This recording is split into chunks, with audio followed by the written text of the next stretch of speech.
आवाज लोकशाहीचा मध्ये आज आपण पाहणार आहोत नांदेडमधील नागरिकांच्या समस्या नेमक्या काय आहेत त्या। आवाज लोकशाहीचा या कार्यक्रमामध्ये सर्व प्रेक्षकांचं पुन्हा एकदा स्वागत आहे। आवाज लोकशाहीच्या माध्यमातून सर्वसामान्यांच्या समस्या हे आपण सरकारपर्यंत पोहोचवतोय आणि त्या समस्यांना सोडवण्याचा प्रयत्नही आपण या ठिकाणी नेहमी सातत्याने करत आलेलो आहोत।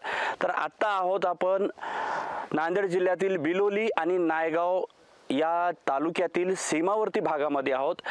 दुगाव या ठिकाणी आहोत। या गावातली जी दुरावस्था आहे आपल्याला ती पाहायची आहे। यांच्या काय काय समस्या आहेत, या ठिकाणच्या शेतकऱ्यांच्या आणि गावकऱ्यांच्या ज्या समस्या आहेत आपण त्या आता जाणून घेणार आहोत। आमच्या शेतकऱ्याची एवढी हाल अपेष्टा होत असल्या वेळेस आमचे शेतकरी स्वतंत्र सैन्यामध्ये काम करून स्वतंत्र सैनिक असून सुद्धा आणि या दुगावला आमच्या एवढं की निष्काळजीपणा गव्हर्नमेंटचा होऊ नये आणि या शेतकऱ्याची जेवढी हाल अपेक्षा होऊ लागली तरी गव्हर्नमेंटला अशीच विनंती आहे की बुवा आमचे दुगावचे पांदन रस्ते कोण्या हालतीमध्ये आणि काही करून आम्हाला पांदन रस्ते करून द्यावे आणि शेतकऱ्याची आमची दुर्दशा थांबवावी। पावसाळ्याच्या दिवसामध्ये आम्हाला या ठिकाणी टोंगळे इतक्या चिखलातून ह्या ठिकाणी कसावं लागत आहे। डोक्यावर खताचं पोतं बियाणं आणून आम्हाला शेती कसावं लागत आहे।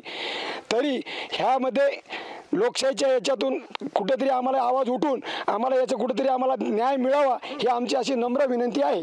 वाहने आहे ना, काही ट्रॅक्टर आहे ना, काही टेम्पो आहे ना, काही आहे ना, आम्हाला रस्त्याला येता आहे ना हालय, लेकरं बाळं येता आहे ना हालय आणि आम्हाला अतितर असं आला साहेब हात जोडून विनंती आहे की आम्हाला रस्ता पाहिजे आणि ते रस्ता पांदन म्हणून रस्ता आहे। पांदीनं दुसरे शेतकरी वरून खालून येऊ दे ना हालेत, पांदीनच जा म्हणून आलेत, काटे फरळ काढून आम्हाला येता आहे ना हालेत। आमच्या शेतीसाठी येण्या जाण्यासाठी रस्ता नाही आहे आणि त्यातल्या त्यात आज आम्ही शेती असून सुद्धा आम्हाला नसल्यासारखी आहे। आज खरीपाची सोयाबीनचे ढग आमच्या वावरामध्ये आहेत, तिथं मळणी यंत्र जात नाही, बैलगाडी जात नाही किंवा माणसाला सुद्धा जाता येत नाही।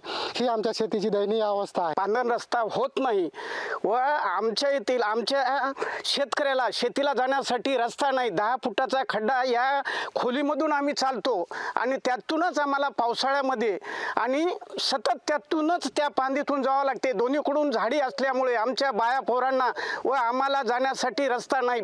पेरणीमध्ये पेरणी यंत्र येत नाही।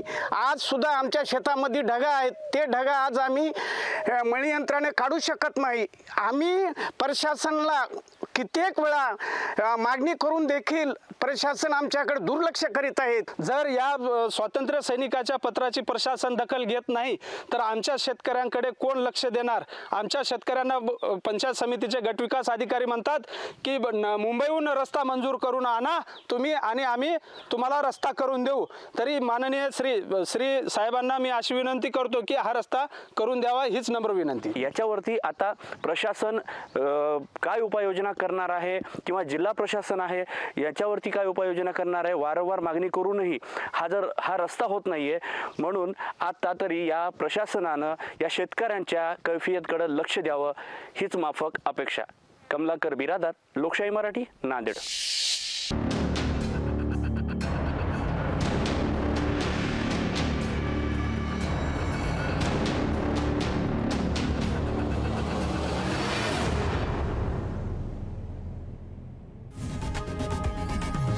लोकशाही मराठी ऐका, पहा, जागरूक रहा।